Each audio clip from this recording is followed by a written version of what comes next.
Thank you. Okay, so, well, welcome to this talk. As you can possibly see, it's a talk about microservices. I'm going to have a look at why you might want to do microservices, some of the common pitfalls that you might encounter, and methods to try and avoid some of those pitfalls. There is quite a lot of content in this talk, and I'm going to have to go quite fast, especially because we're a little bit behind. So if you sort of need any further information on stuff, feel free to grab me in the bar later. I'm around all day. So, as I say, this talk's about microservices, and I'm sort of splitting it into two sections. In the first section, I'm going to go over some of the problems that I've encountered with microservice architectures, and in the second section, I'm going to then demonstrate a slightly different approach to building microservice architectures, which help you sort of avoid some of these problems in your own code bases. But before I get into either of those two, let's have a quick look about what a microservice architecture is, what we actually mean by it, and why you might actually want to consider going down this route. So, got a diagram here.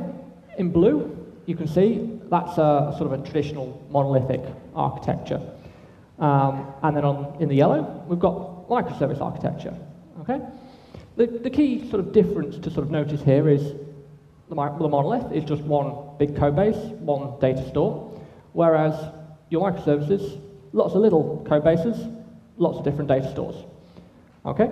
There is also going to have to be some sort of communication layer between them, so they can actually act as a whole, and that's the sort of the front-end box system at the bottom there. So, key features of a monolith architecture. It's generally what we call a single application containing multiple business functions all wrapped up into one. Okay? In general, an organization will just have one monolith which handles all of their sort of business needs. Okay? It's often seen as quite a derogatory term. Some legacy software which is maybe badly designed or uses antiquated methods or based on old frameworks. But that's not really true. Monoliths get quite a bad rep from this, unfortunately. And it's perfectly possible to build a fantastic piece of software using a monolith architecture. And quite often it's a much better idea for you to do so if that's what meets your needs. A key point in regards to monolith is that you deploy it and scale it as a whole unit. Okay? So when it comes to actually releasing software onto your live system, you'll generally have to push out all of your code. Equally, if you get a burst of traffic and need to scale up, maybe bring some more instances online to handle that demand, you've got to scale up your entire application. You can't just say, well, we're getting a lot of registrations because we've just run a good TV advert campaign. We'll just scale up the registration bit. You have to scale up the whole thing. Now, in the PHP world, this isn't as great a problem. As Rasmus was saying, we sort of avoid the application server idea. But if you've got like a Java application, for example, and your whole application runs, when scaling out becomes much more costly because you need much more RAM and things like that to actually run your service. In PHP, we get away with that a little bit because we sort of bring everything up and down on every request. Another key feature is that a monolith will generally be built with just a single technology stack. It could be quite a broad stack, which encompasses PHP, JavaScript, but you'll generally tend to find that you'll limit yourself to maybe one framework for your PHP code, one for your JavaScript code, one or two data stores maybe, but your stack will be fairly small in terms of the range of technologies you employ.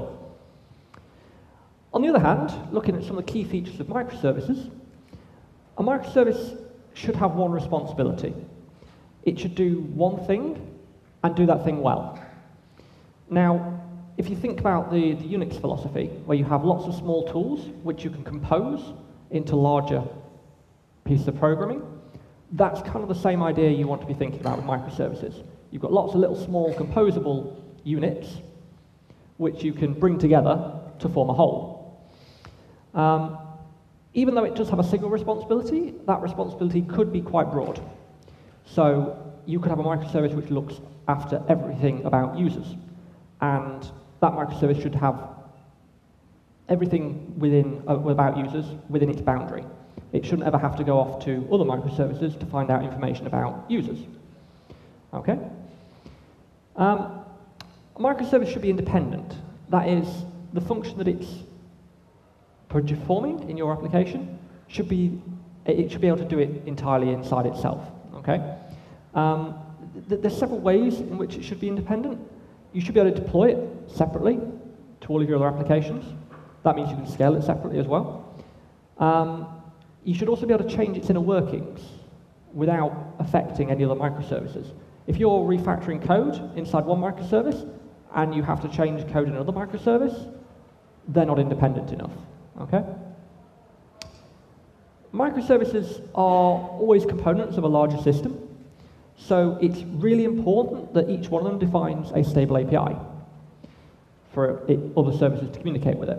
Now, what we tend to do at the moment is we have quite a liking of REST APIs over HTTP, but that shouldn't be what you're limited to. There's plenty of different ways of producing an API for a microservice. You could have an RPC-based API, or you could even take an API of a microservice which accepts syslog formatted packets on a particular port, for example. That would be a very useful API for a log monitoring service to expose. Then it can sort of parse and handle your logging. That's a perfectly acceptable way to go down as well. And in contrast to some other forms of service-oriented architecture, microservices have this concept of dumb pipes and smart endpoints. That means that all the business logic for actually handling your application code is contained within your microservice, and you don't have fancy things going on in between microservices with some sort of like service bus which filters messages, splits them up, stitches things back together, that kind of thing. So all that logic needs to be contained within each individual microservice. So take a quick look at the advantages of microservice architecture. One of the key reasons that people tend to sort of say microservices are great, we should really go down this route, is because it improves the modularization of your code. By their very nature, you've got lots of different code bases, so when you're building them, you have to be mindful of the fact that you can't just call into a class necessarily that's part of a different microservice. You have to sort of wrap that functionality up via a HTTP call, so you can focus on actually getting the right bits inside each microservice from the start. A microservice architecture allows you to vary the technology that you base your application on, and choose the best tool for whatever the job of that microservice is. This could mean quite a lot of different things depending on your organization. It could just be as simple as, okay, we're going to have one microservice that's using MySQL to store some data, and we're going to create another microservice which is using Elasticsearch, for example. The more adventurous in you might decide, well, you know, this microservice, there's a really great library in Python that does a lot of the stuff for us, so we're actually going to go away from PHP and we're going to build this one microservice over here in Python because that's the best tool for doing this job. Okay? This allows you to mix the strengths of various different technologies and platforms into making a whole service which is better than the sum of its parts, effectively. So probably the advantage that provides the greatest benefit is that each microservice can be deployed separately and scaled separately.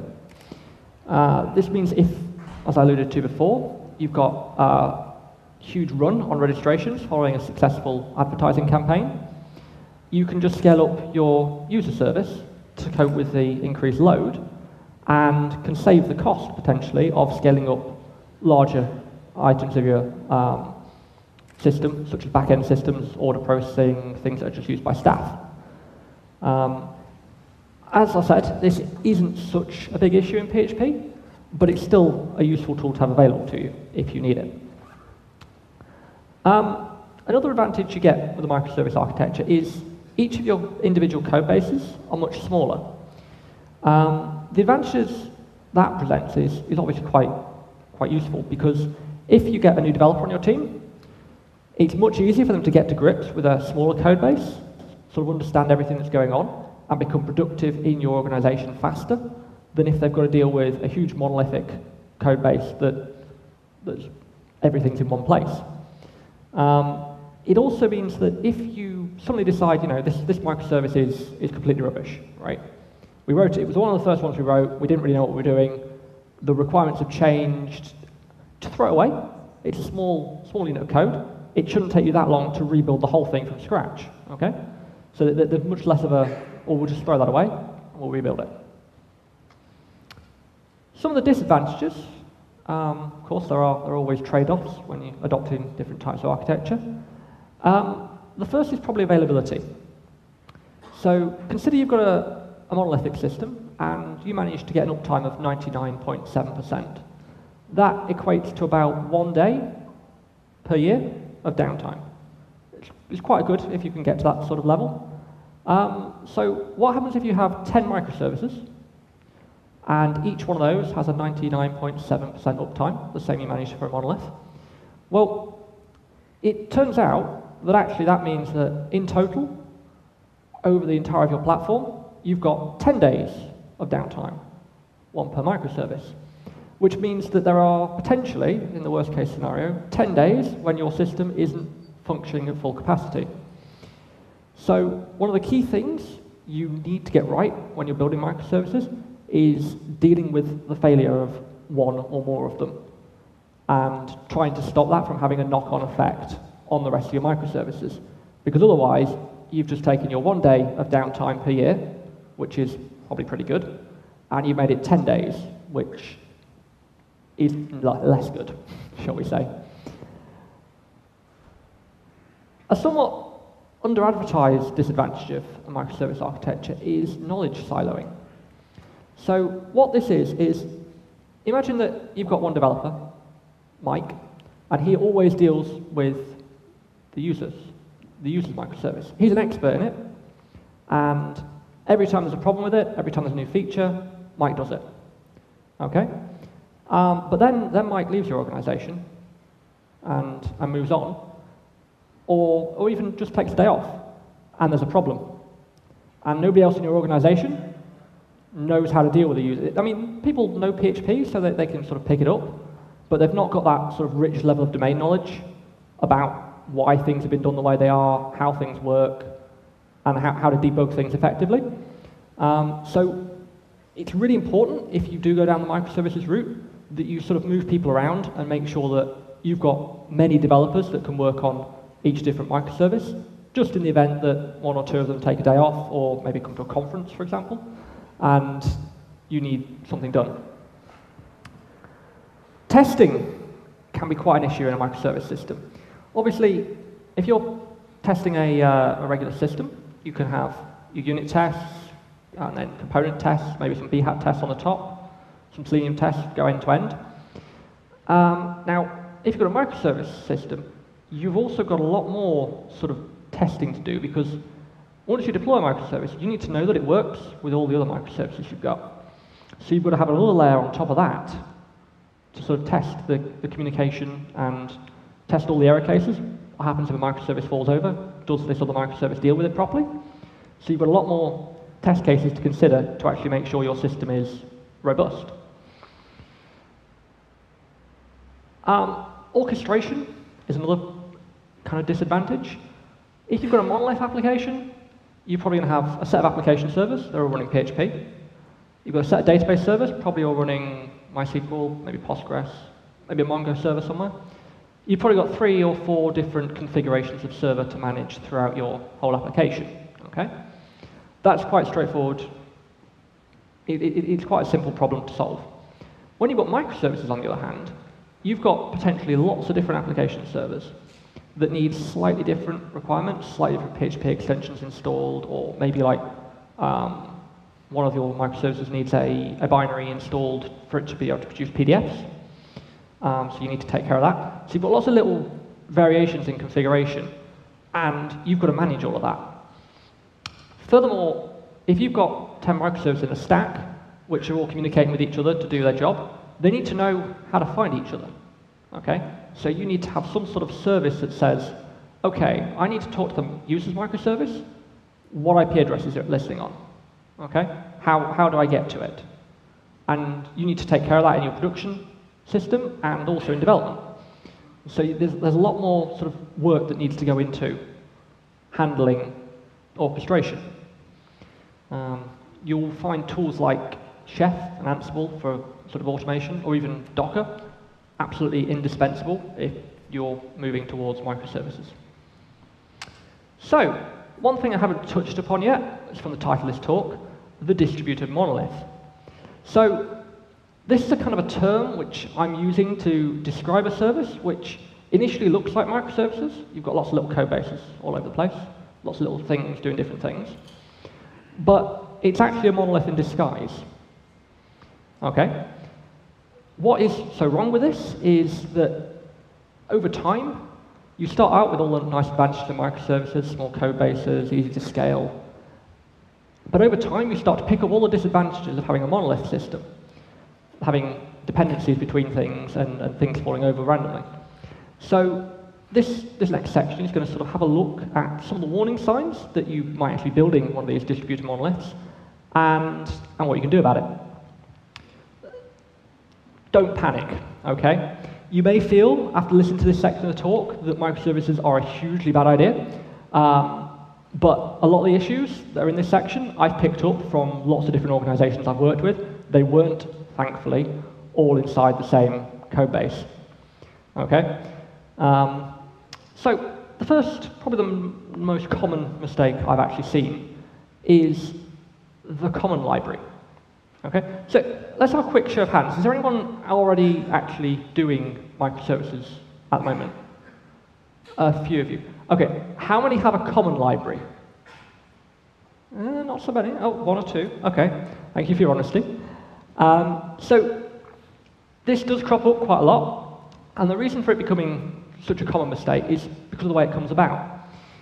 As developers, we like to reuse code and reduce effort rewriting things, and you sort of think, okay, it's a sensible idea. We'll create a common library which we can share some small shared functions between our different microservices to help us get off the ground.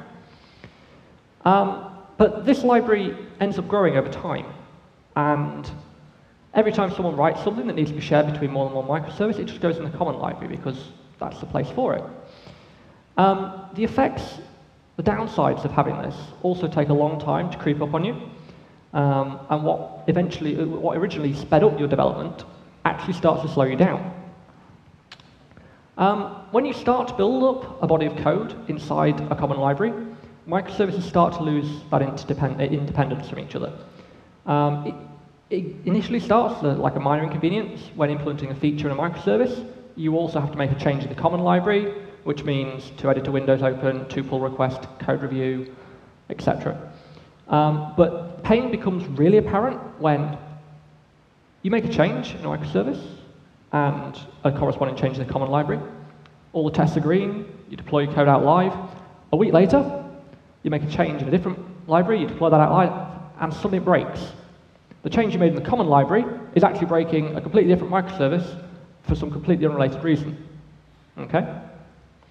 The common library also becomes bloated. It becomes big. You get lots of things in there, and because it's shared between all of your microservices, it becomes a dumping ground for anything that's shared between any of them. Your small, lightweight microservices suddenly become bloated by this huge common library, okay? And you start losing the benefits from having those small code bases, being able to throw it away quickly and get productive in it quickly. It changes so fast that normal versioning just goes out the window. Every microservice pulls in dev master and composer. And this reduces the reliability of your builds, because they're harder to replicate. And it also makes development workflows using Composer quite awkward. One company I was working for resorted to symlinking the common library into all of the little microservice things. And Composer sort of handled that okay, but it wasn't ideal. And it also discourages technological diversity. Okay, once you've built up this huge library of common code, it acts as a sort of artificial barrier to moving to a different technology. If you suddenly say, well, okay, this microservice would be better written in Java because there's this great library we can use, and it'll be really easy and really cool and really fast. But you've got this huge common library. You say, well, the cost of writing a microservice in Java is we need to rewrite all of that in Java. Let's not do it. We'll just do PHP. We'll deal with it. But in actual fact, you probably don't need 90% of that. So it's not as big a barrier as you thought. So what can we do about it? So instead of creating a common library that's got everything possible in it, create a small little focused library, okay? It just contains a single piece of functionality which is shared between several microservices, and then pull that into the ones that are needed. They change far less often, and you can use Composer to sort of handle that quite well. You may find that this worsens your multiple pull request problem, because now you might need to make a change in 4 or 5 small libraries. But because the libraries are smaller and they change less often, you can generally handle this by writing the feature you need in your small library, doing a pull request, tagging a new version, and then moving on to doing the microservice. And you're not sort of codependent on evolving the two at the same time. Each microservice should then only include what's required. Okay? You don't pull in every single library in your organization into a microservice, just pull in the ones you depend on. That reduces the bloat, and also should get rid of any unexpected surprises a week down the line when something changed in something completely unrelated. Some of you will be listening to this and wondering, how do you manage dozens of sort of internal libraries? Surely this is far more work than a common library. Well, yes, it is. But Composer is a great tool for managing this problem. You can sort of keep track of your dependencies using it. If it's a small library that's like a utility tool, you might consider publishing it as open source and just pulling it in regularly through Packagist. Alternatively, if it's something private and you really need to keep it within the organization, you could run Satis, Tor and Proxy, or there's now even a private Packagist which you can sort of sign up for a plan to keep your packages private within your organization. This one might be a bit controversial. It's kind of contrary to every programmer's basic instincts, but sometimes copying and pasting code from one microservice to another is a far better solution, okay? It allows initially shared code between 2 microservices to evolve independently, and it means you can just change the 2 without worrying about breaking the other. Instances where this might work quite well is if you've maybe got like an abstract controller class, for example.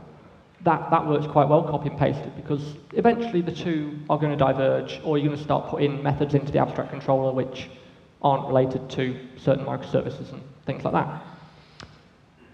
Okay, so another of the common pitfalls of microservices is interdependent deployments. A situation can occur when you sort of need to deploy multiple microservices at once because of a change in one impacts another. I've come across multiple instances of this over the last few years. On the small end of the scale, where it wasn't really that much of a problem, they had to delay the release of a front-end feature because the back-end API wasn't quite ready yet. That wasn't too bad. But at the other end of the scale, another company I worked at, their microservice architecture had to be pulled up in exactly the right order when starting a development environment, or nothing worked. That was not fun. It was also not documented. That took a week to figure out how to get a development environment working. So you can get quite bad on this scale. So it's a problem which is best maybe demonstrated visually. So imagine for a moment you've got a monolith. One deployment, one code base to handle, even something a little bit tricky. Quite easy to keep your eye on and figure out. But now imagine that you've got microservices. The lights are blinding me there, so I can't see them. That's kind of what happens if you're trying to deploy lots of microservices at once, and you can't sort of see what you're doing because the lights are blinding you. You end up dropping the ball, okay, and making a mistake. If that wasn't bad enough, imagine what happens. It's 3 AM in the morning. Okay, you've got a production bug that's caused an outage over your system. It's costing your company tens of thousands of pounds, well, or euros or whatever the currency is here, and you've been called up to fix it. Okay, so instead of just juggling regular balls, you're juggling balls on fire. Okay? That's how bad the problem can sort of get if you're sort of in this situation. Add on to that, you're also sleep deprived. You're going to make mistakes. You're going to just, it's not going to be a fun night. Okay? As I sort of hope that demonstration illustrated, each deployment that you end up doing simultaneously increases your risk of sort of dropping the ball and missing some out. With much more to concentrate on, the likelihood of you actually making a mistake in deploying your code increases. Okay? With each microservice you have to deploy at the same time, your chance of making a mistake in one of them becomes greater. Probably the worst side effect, though, is what happens when something goes wrong and you realize that something goes wrong and you need to roll back. Now, if it's the first microservice you deployed, that's probably not so bad.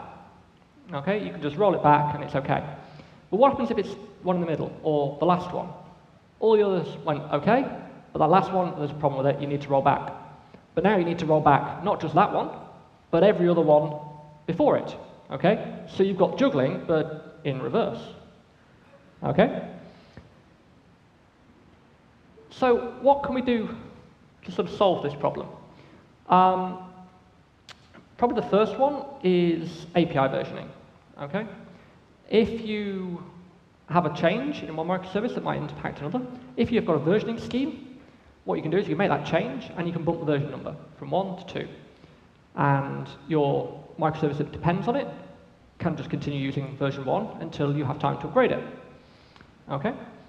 Probably the first question I'll get, if I don't address this now, is how should you go about versioning microservices? Well, probably the simplest way is what I just suggested. Put a number in the URL, version 1, version 2, version 3, or a header, if you prefer.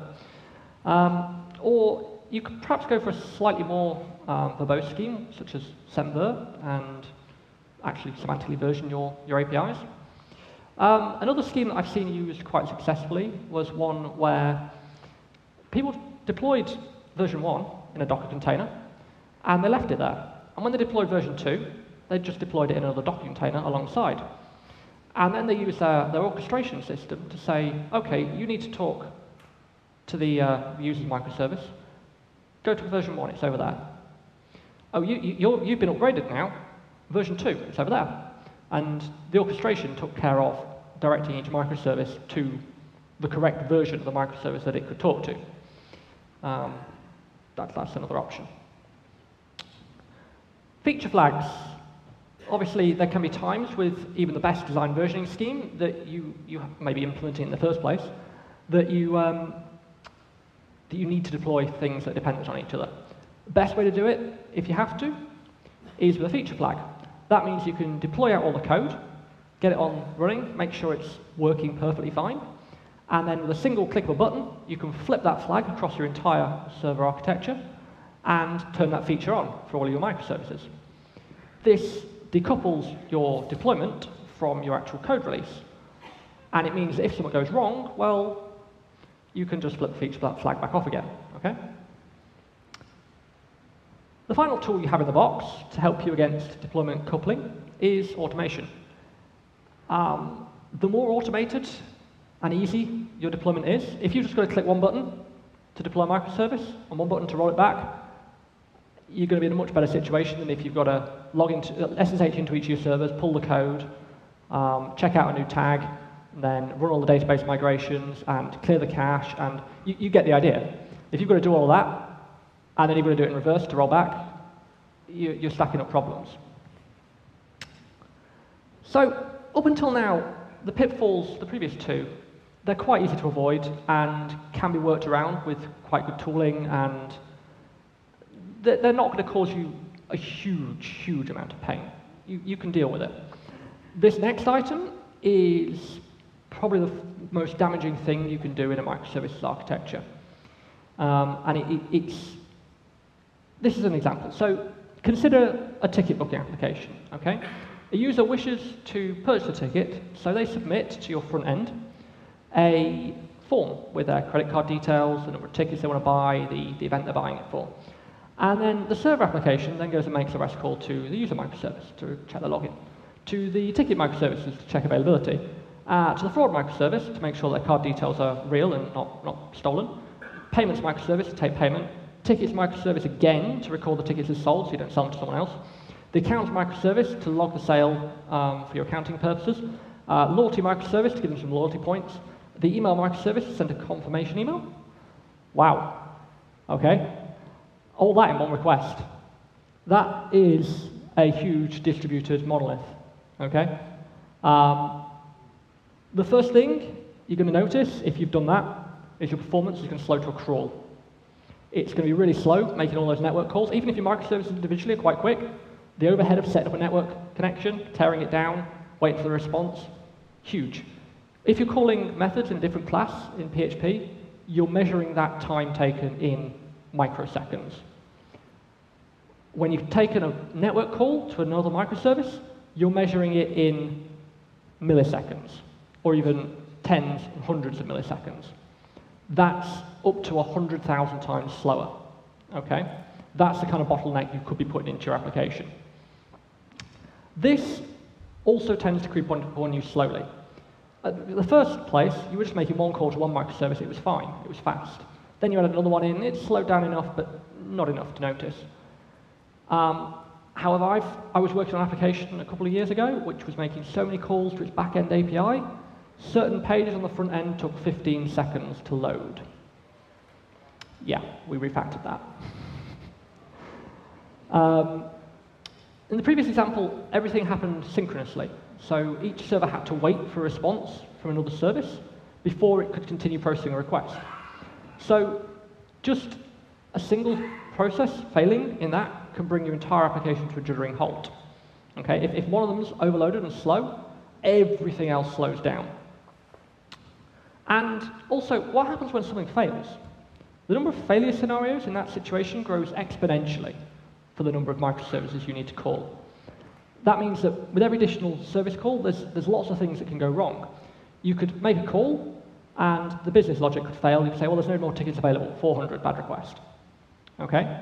Or the database could have gone away, so you get a 500 back. Those are okay. You can deal with those in your code. You can say, well, I got a bad response. I'll do something about it. Log an error, tell someone, give an error message to the user, sorry, please try again. What happens if you make a request, but it disappears off into the ether? You never hear back. What do you do? Did it make a request successfully, but just not get a reply back? Did it never actually make it to the microservice? Do you try again, or will that book twice as many tickets, take payment twice? Okay, it's a very difficult thing to sort of try and recover from. Distributed transactions are really hard. Okay, handling situations where you've got to coordinate state across multiple services like that is a problem you do not want to be trying to tackle, if you can possibly avoid it. Okay? I mean, just think about, you've got a failure, so you go, okay, we're going to roll back. We couldn't credit the loyalty points, so we're going to roll back everything. And you try and refund a payment. Oh, the payment failure, refunding the payment failure failed. That's going to be a problem, okay? You've got to deal with failures even in your rollback. And the problem just grows from there. So, summing up the sort of previous section, you may notice a common theme. They're all examples of coupling between your microservices, okay? Instances where your microservices lose their independence from each other. Just as having code that's tightly coupled to a framework, it's great to start off with. Development goes really fast. But the more code you have, the more microservices you have, the more this starts to slow you down and become a huge problem for actually delivering features rather than debugging why payments aren't being taken properly in your production environment. So if coupling between microservices is such a huge problem, what can we try and do to avoid it? So there's often a misconception around the term microservice and the application of the single responsibility principle. People take it to mean that a microservice should do only one thing. Okay? And this leads to microservices that are named address, invoice. Anytime you need an address in your service system, you go off to the address microservice. That's way too small, okay? The trouble with microservices that are too fine-grained is it's necessary to involve dozens of them in a single user request. When you're registering a user, if you're going off to an address microservice, a login microservice, a payment details microservice, that's too small. Okay, every request is going to involve lots of microservices and going to be getting into that situation from previously. So it's perfectly acceptable for a microservice to have a fairly broad responsibility. A user microservice should be able to handle everything to do with users. Okay? There's even nothing wrong with a microservice exposing a UI. If your user microservice deals with resetting usernames and passwords and things, why not have it display the form for the user to submit to? Okay? Instead of having like a front-end app that deals with making API calls to the back end and things, just deal with it in Nginx or your web server. Point /user to the /user microservice. Okay? Define clear boundaries. So it's harder to do at the start, but once you define a clear boundary for a microservice, it becomes much easier to separate them from other microservices. Okay? It becomes a lot clearer as to what goes in one and not in another. The boundaries can be quite hard to get right up front, which is another reason to avoid making your services too big at the start. It's much easier to break down a service which you think has gotten a bit too big, split off functionality into a separate service, than it is to try and stitch several services back together when you realize you made them too small. Okay? For anyone into domain-driven design, I don't know how many have sort of come across that, it can also help you out here. A good starting point for your microservice boundaries is the boundaries of a bounded context. Okay? If you don't understand that, I can talk to you later about it if you want to find out more. But if you sort of start with one microservice for each bounded context, you're probably in the right area. Communicating asynchronously is probably the best way to avoid that temporal coupling situation. It requires a bit of a shift in thinking from a REST API-based microservice platform, and it's what I'm going to focus on for the rest of the sort of the talk. So it's kind of like second section, if you like. So what we're going to be looking at is event-driven or message-driven architecture. So in brief, the idea is that instead of making REST calls between your services, we'll instead exchange service state through a stream of events. Does this sound familiar to anyone? Hopefully, a few of you will recognize this idea from event sourcing, representing state as a stream of events. There's a lot of overlap between event-driven architecture and event sourcing. The main difference is the scale.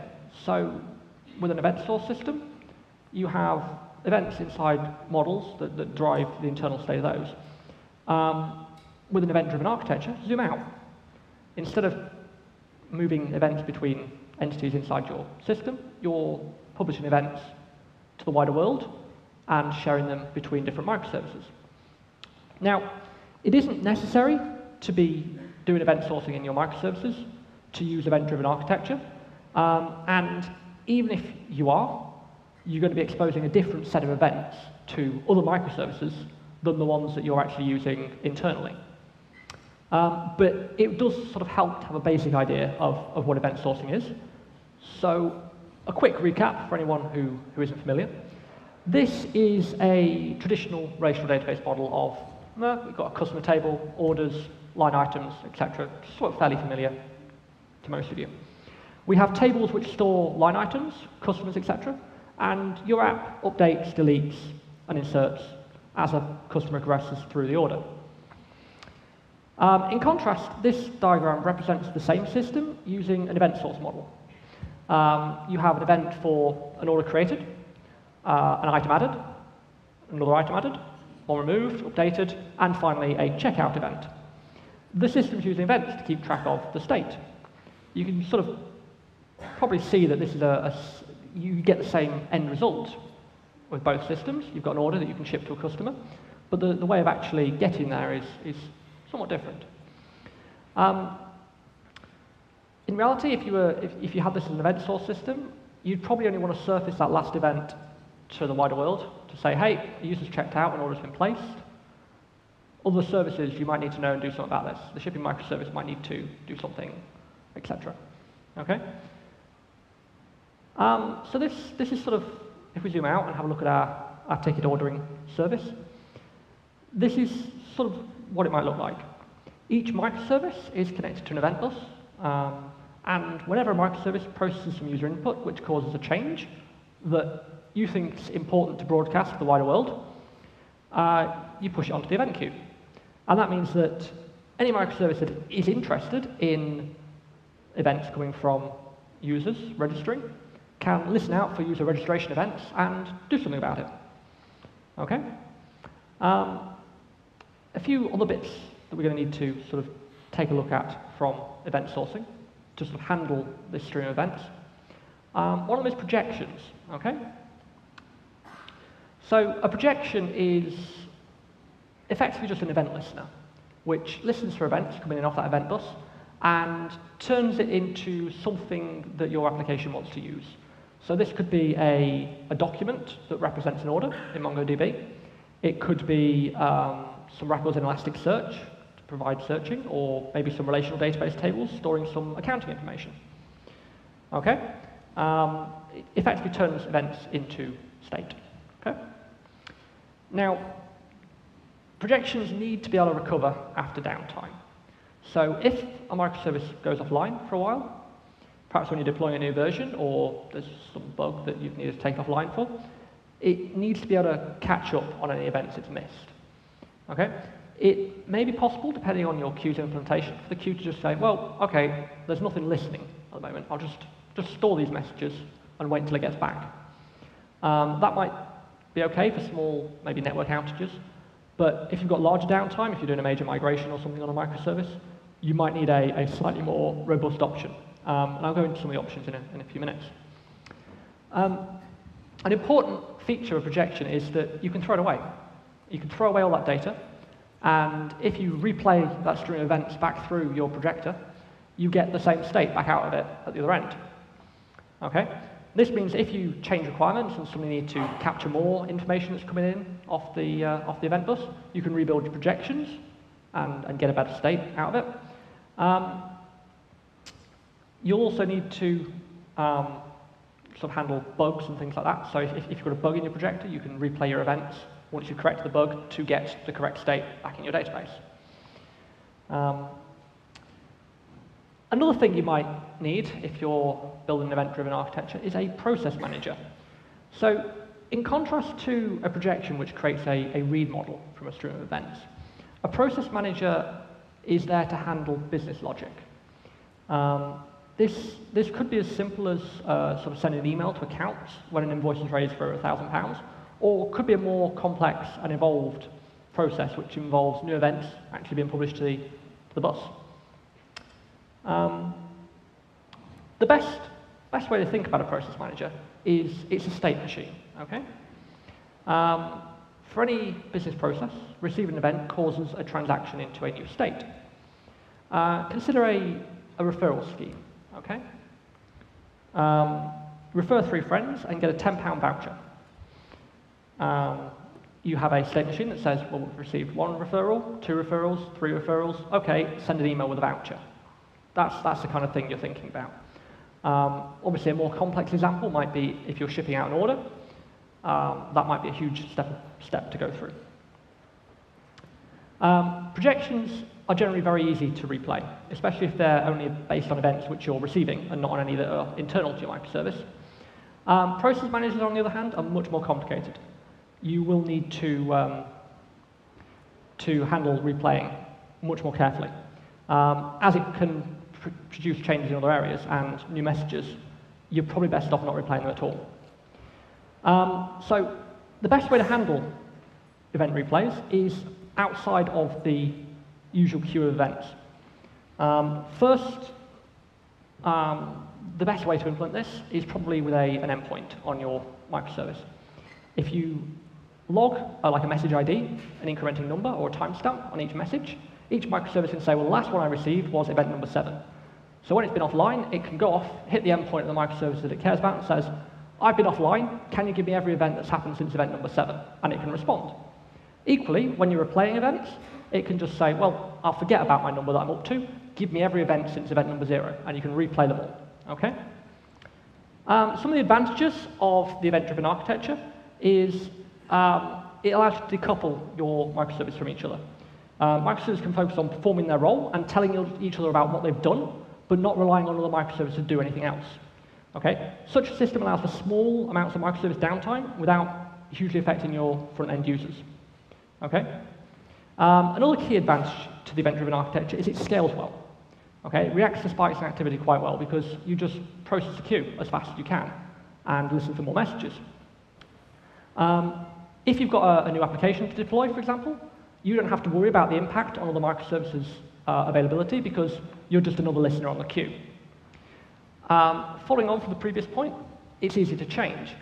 If you need to implement a new legal regulation or something like that, you can easily just put another microservice on the queue that listens to events and deals with it, and you don't have to go diving into the code of other microservices to change it to implement that legal regulation.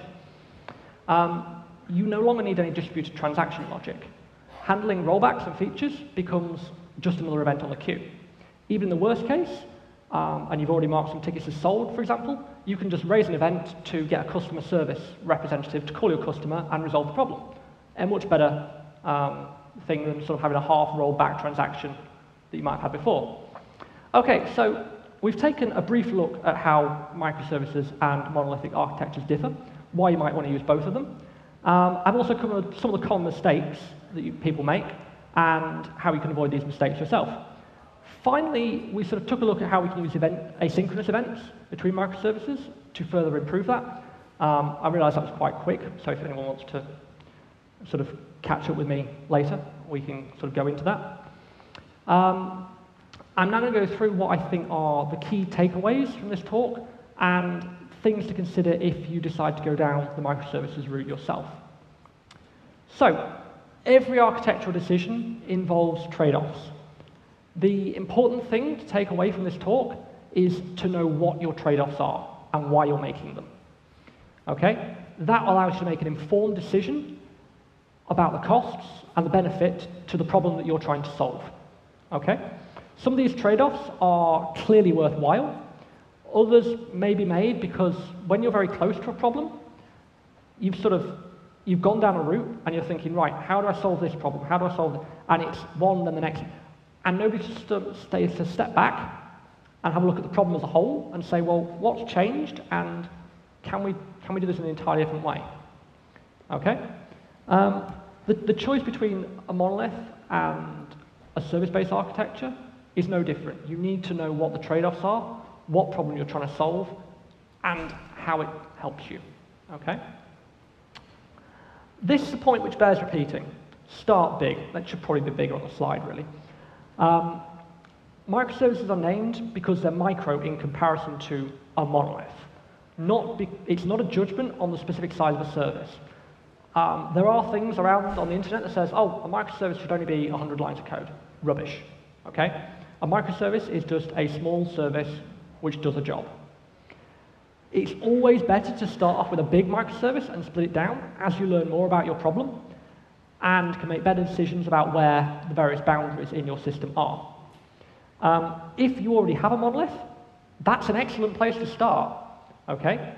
You find a self-contained piece of functionality inside your existing monolith and break it out into a new service, standalone. Okay? Continue with this until you've got a microservice architecture which you're happy with. Favor autonomy over single responsibility principle. Many of the problems you might run into when building microservices is it comes from a high degree of interaction between different microservices. Okay? This can come from overzealous enforcing of the single responsibility principle. You still say, well, that's not really related to users, so we'll make another microservice for it. It can be a trade-off well worth making to put a seemingly unrelated piece of functionality into a microservice when that's the only microservice that uses it. Especially if it's something that has quite a high dependency on. For example, an address service lookup in the user microservice, and that's the only place it's used. Do you need it as a microservice? Probably not. Okay? Remember, if you do suddenly need it somewhere else, you should write your code in a modular way, so it's easy to just split out and put somewhere else if you need to in the future. Embrace eventual consistency. This is quite controversial, especially if you've got any database admins in the room. Okay? If you're building a microservice architecture, embracing eventual consistency is a great way to save yourself a lot of headaches.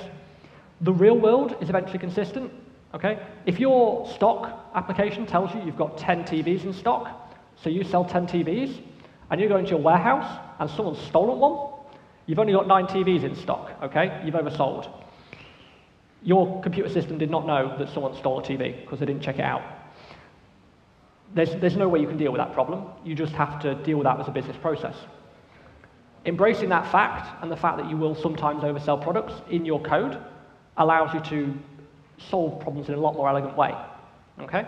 You can just say, well, okay, we've sold 10, we've only got 9. We'll send an email to the customer, very sorry, here's a voucher for some money off your next order. We'll get it to you in a week or so when we've got some more stock. Even before we had computers, business processes were eventually consistent. Someone would have a form, and it'd say, right, ship this order to a customer. And the manager would sign off on it, accounts would sign off on it.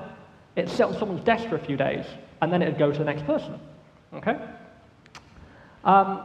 So each microservice needs to maintain its own worldview of the database, the data it cares about, and keep that up to date as things change. Okay, on that point, thank you very much. I hope everyone's found this interesting.